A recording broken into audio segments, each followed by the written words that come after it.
Olá, boa tarde. Olá, boa tarde a todos.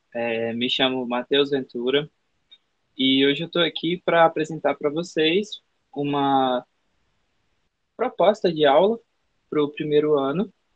E esse é um trabalho de prática de ensino 6 do sexto semestre de licenciatura em Geografia do campus Riacho Fundo 1. Nosso professor é o professor Luan e eu gostaria de apresentar para vocês o nosso tema de hoje é cartografia temática. Então, vou compartilhar com vocês a minha tela para a gente já começar a trabalhar esse assunto hoje, beleza?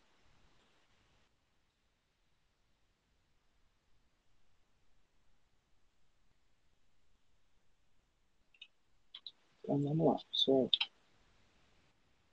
Então, quando a gente fala sobre cartografia temática, eu imagino que a primeira coisa que a gente pensa, né, é sobre temas, como a palavra já diz, né? E como seriam esses temas? Dentro da geografia, a gente entende que esses temas podem ser diferentes e podem ser também interpretados de formas diferentes, quando eles já estão prontos, né? Então, a gente vai ver, por exemplo, mais para frente, exemplos de fenômenos pontuais, de gradiente, de ordem, que a gente vai entender um pouquinho mais sobre essa questão do tema, né? Mas explicando para vocês como que vai ser a apresentação. A gente vai ter essa primeira conversa sobre as primeiras impressões, logo depois a gente fala sobre a cartografia temática, que são tipos e elementos de mapas temáticos, né, que nós vamos abordar, métodos de representação cartográfica e fenômenos cartográficos. Então, vamos lá começar. O que podemos representar em um mapa?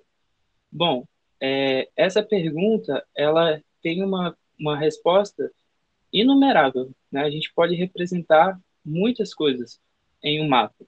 Então, escolher bem o tema, escolher bem qual vai ser o intuito da criação desse mapa, talvez seja é, algo difícil.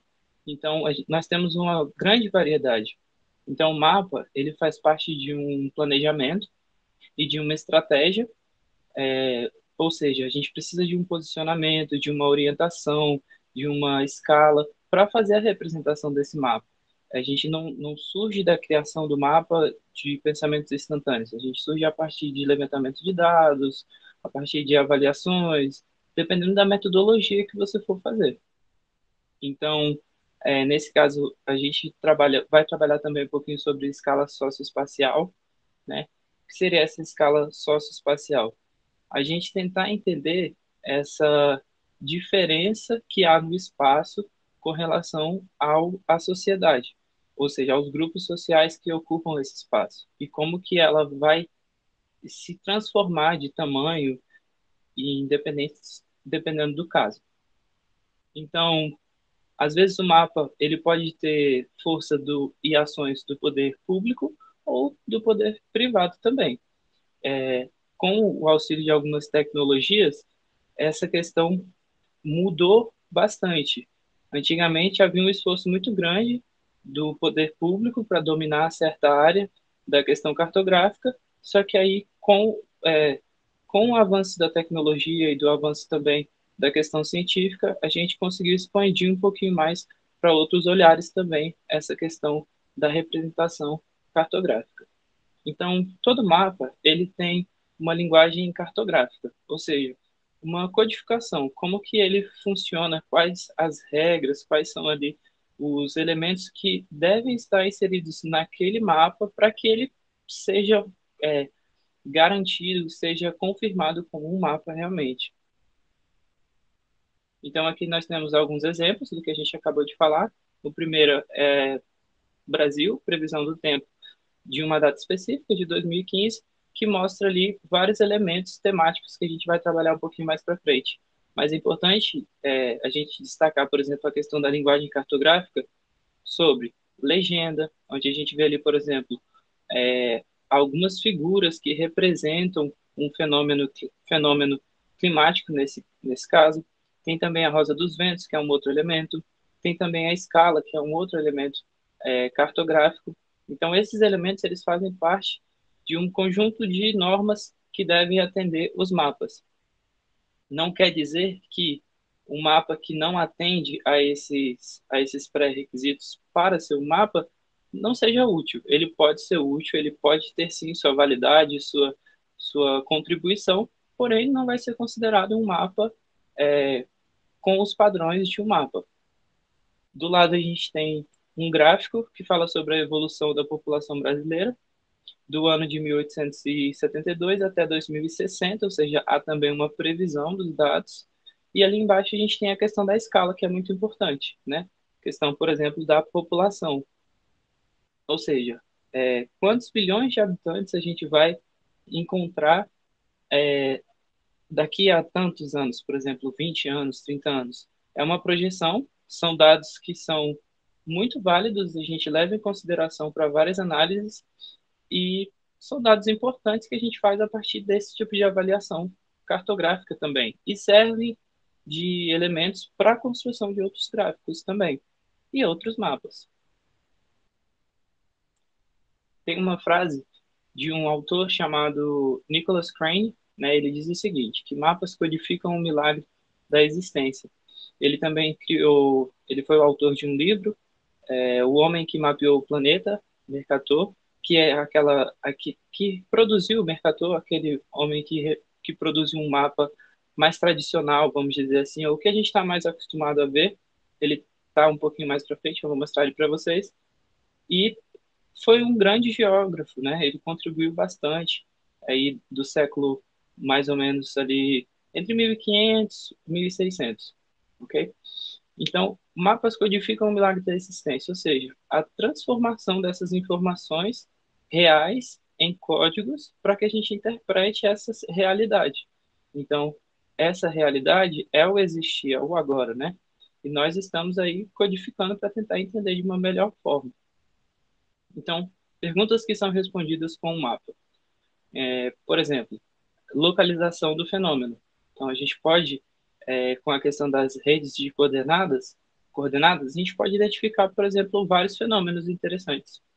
Aspectos da vida humana, vida em sociedade. Ou seja, a gente consegue fazer aquela análise socioespacial, como eu comentei antes. Como que essa sociedade pode ser comparada a uma outra sociedade, ou então, através do seu processo histórico. São várias as questões aí que a gente poderia trabalhar. Pode também falar sobre aspectos da natureza, né? Sobre, não só sobre os recursos naturais, mas também sobre outros temas, como fauna, flora, etc. Então, a gente classifica esses fenômenos em fenômenos sociais e fenômenos naturais. Aqui a gente tem um exemplo de mapa, tá? Esse mapa, ele é um mapa por região. A gente consegue ver essa diferença entre as cores e cada cor representa uma região. Ali, como nós vemos no título, áreas suscetíveis a escorregamento no município de Caraguatatuba, em São Paulo. E também tem uma relação com a topografia, ou seja, é, se uma área é muito alta, alta, média, baixa, nula, para fazer a conexão com os dados sobre rodovias e limite municipal. Por que que essa questão seria tão importante? A gente pode perceber que aqui, ó, por exemplo, onde é uma área baixa ou nula, há uma presença maior de rodovias. Então, essa interferência do mapa, ela é feita através desses elementos. A gente consegue ver que, por exemplo, em uma região muito alta, não há tanto a ocorrência de rodovias. Ou seja, essa relação entre os dados faz com que a gente tenha um entendimento maior do fenômeno. Então, tipos de representações, elas podem ser qualitativas, ou seja, o que. Por exemplo, aqui nós temos representações qualitativas, como os rios, climas, não tem no mapa, mas, por exemplo, poderia ser uma indústria. Podem ser representações quantitativas, tá bom? Então, quanto, por exemplo, população, ou então número de cidades. Pode também haver uma classificação por ordem ou hierarquia, não só no gráfico, né, como a gente viu, mas também em um mapa. A questão da diferença e ordem, ela pode ser feita com alguns elementos como textura, por exemplo, como cor. A gente está vendo aqui que há uma hierarquia entre a parte mais baixa e a parte mais alta. Dinâmica também é um tipo de representação, mostra a questão da variação no espaço-tempo. Então, por exemplo, quando há uma grande mudança em fatores, enfim, quando há uma grande mudança, essa representação dinâmica ela pode ser utilizada. Métodos de representação. Então, só recapitulando um pouquinho, temos aí a qualitativa, que ela faz com que a gente tenha essa seletividade visual, ou seja, no momento que a gente olha, a gente consegue perceber essa diferença, ela fica bem visível. Pode ser uma variação de valor em pontos, como a gente vê aqui, variação de valor em linhas, variação de valor em áreas, com texturas de pontos, texturas de linhas, textura de cores. De cores a gente viu no anterior e o de pontos e de linhas a gente vai ver um pouquinho mais para frente, em um mapa que eu trouxe. Forma, né?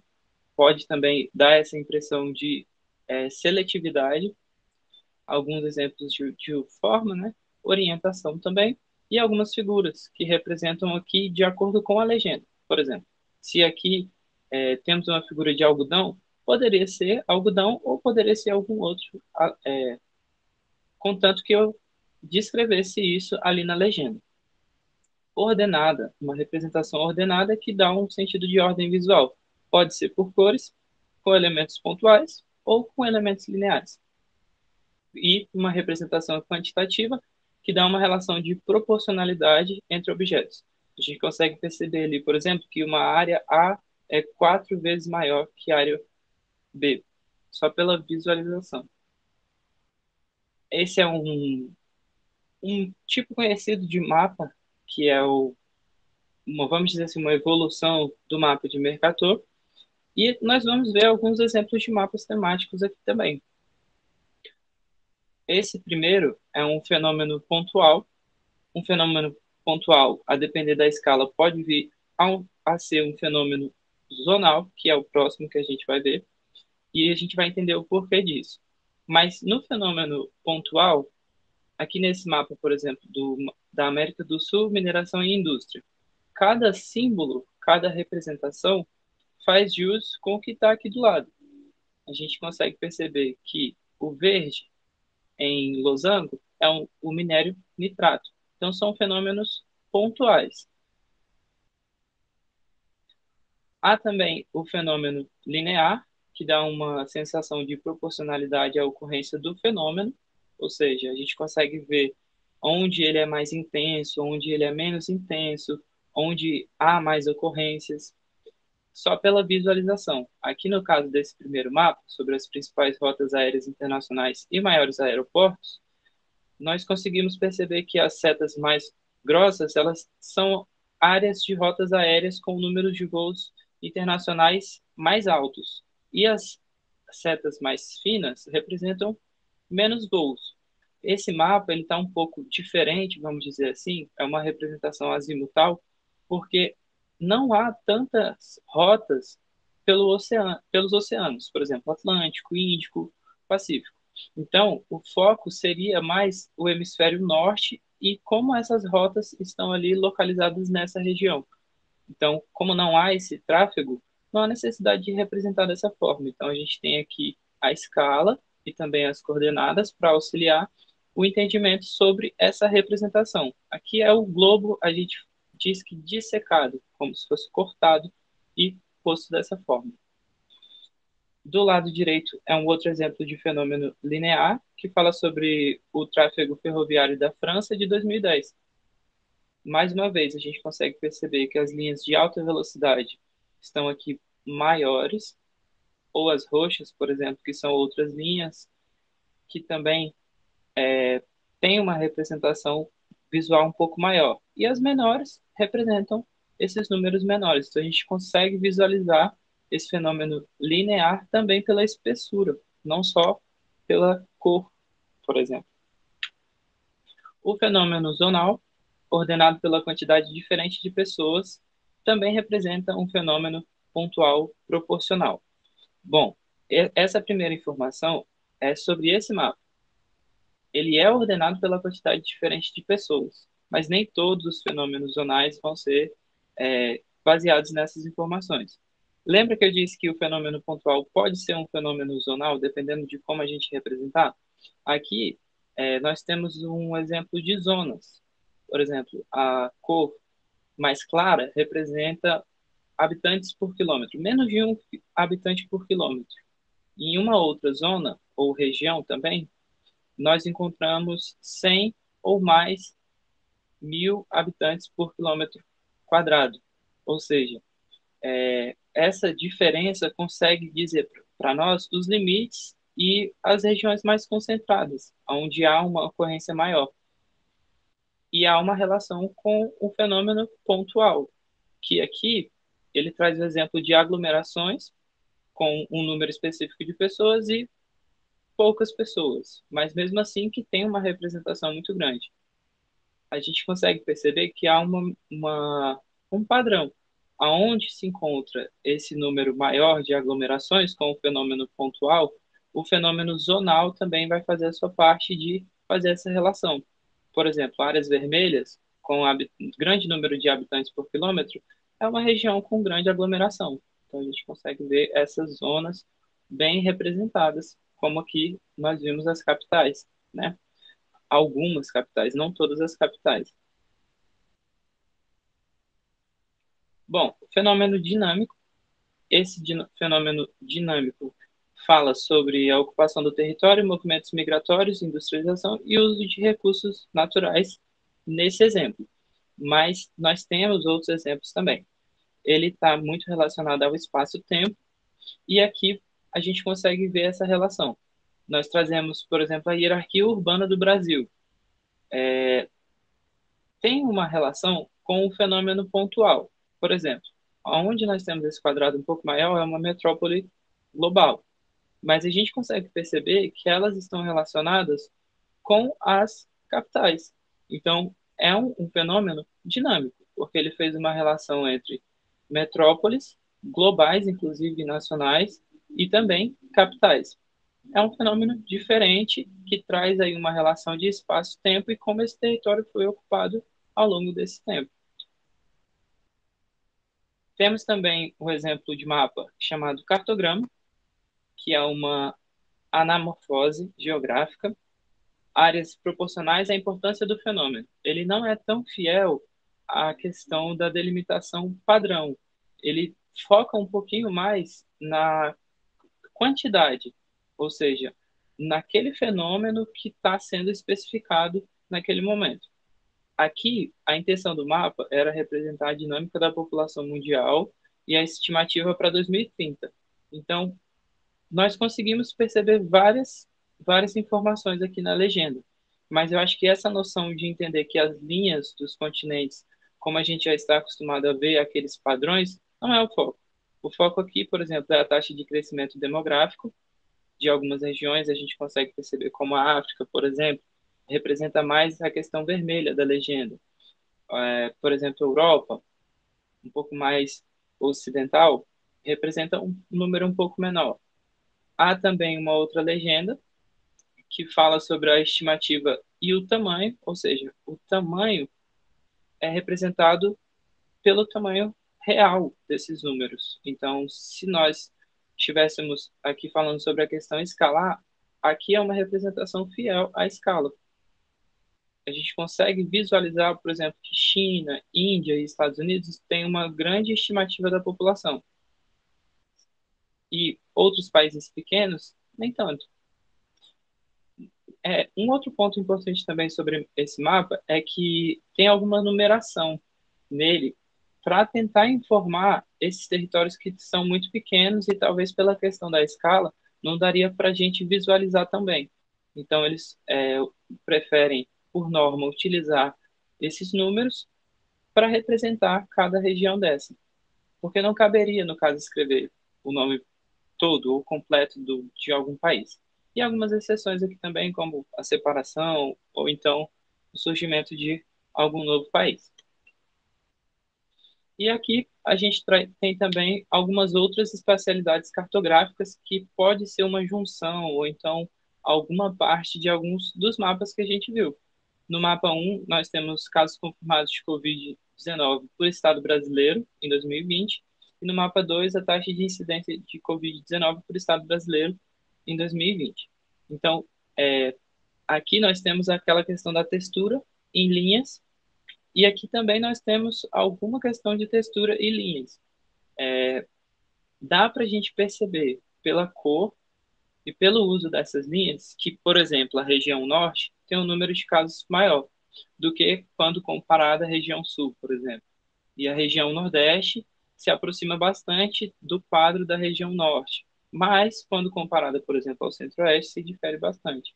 Então a gente consegue visualizar essas informações pela seleção visual, como a gente comentou um pouquinho antes. Nesse outro mapa, a gente pode até fazer uma comparação entre os dois. A gente percebe que a região norte tem uma taxa de incidência por milhão de habitantes um pouco maior, a região norte, e a região, nesse caso aqui, nordeste, tá? E outras regiões nem tanto, como, por exemplo, aqui parte da região sudeste. São Paulo se destaca, né? Assim como Tocantins e Bahia, nesse caso. Então, a gente vê que tem algumas exceções, mas na questão macro, a gente consegue fazer essa relação, que na hora de análise de dados é muito importante para nós. E, pessoal, eu acho que é isso, obrigado. Aqui tem algumas sugestões de criação de gráficos que nós podemos fazer a partir de alguns dados, talvez dados até empíricos, ou então dados que a gente coleta ali na hora, só para fazer uma análise um pouco menor. E eu achei interessante deixar aqui para vocês. Tá bom? Então eu queria agradecer, muito obrigado. Essa foi a minha apresentação.